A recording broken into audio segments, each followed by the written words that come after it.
things that makes CrossFit unique is the functional nature of the movements we do. And by functional, what we mean is these are movements that are essential to life. These are movement patterns that are necessary for me to maintain my quality of life throughout life. I always want to be able to squat. I always want to be able to press things above my head, lift things off the ground, things like that. And because of the nature, the functional nature of these movements, they're all interconnected.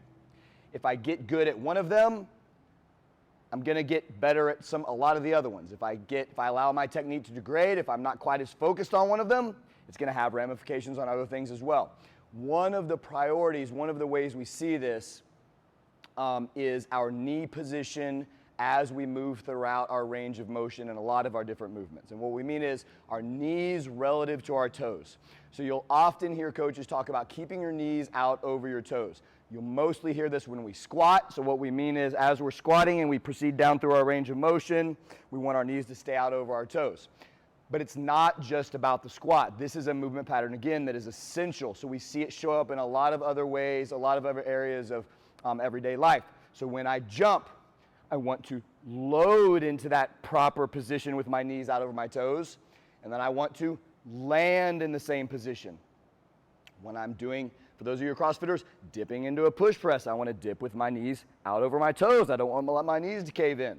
The reason keeping our knees in proper position relative to our toes is important is because it's really important for proper knee health.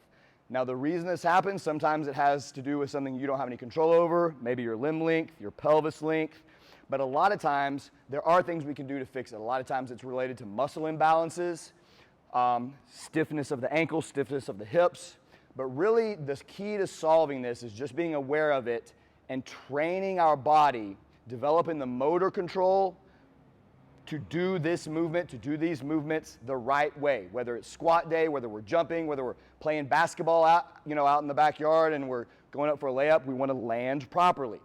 Every time I do a thing, I'm training my body how I want it to do the thing.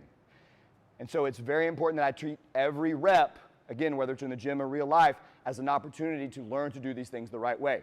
So again, when we're jumping, we'll load, we'll land. When we're dipping on a push press, we'll dip, we'll drive.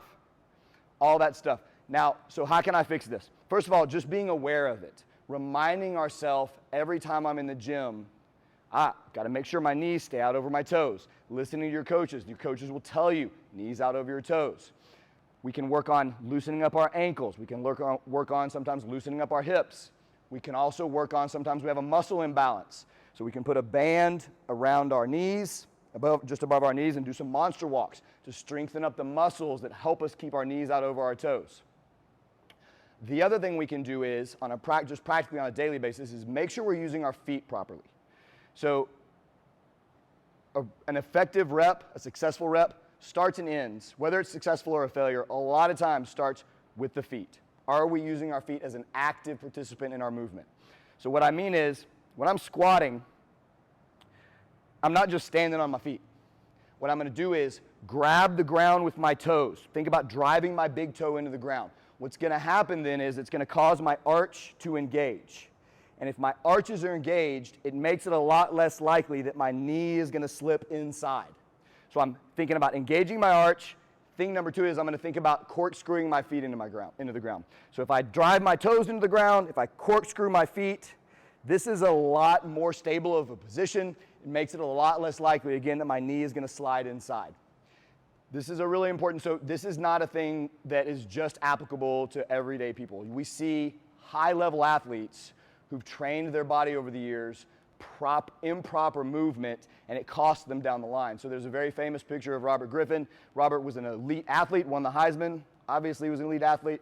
There's a picture of him at the scouting combine doing the broad jump, and at his loading position, his knees have caved in so much they're almost touching.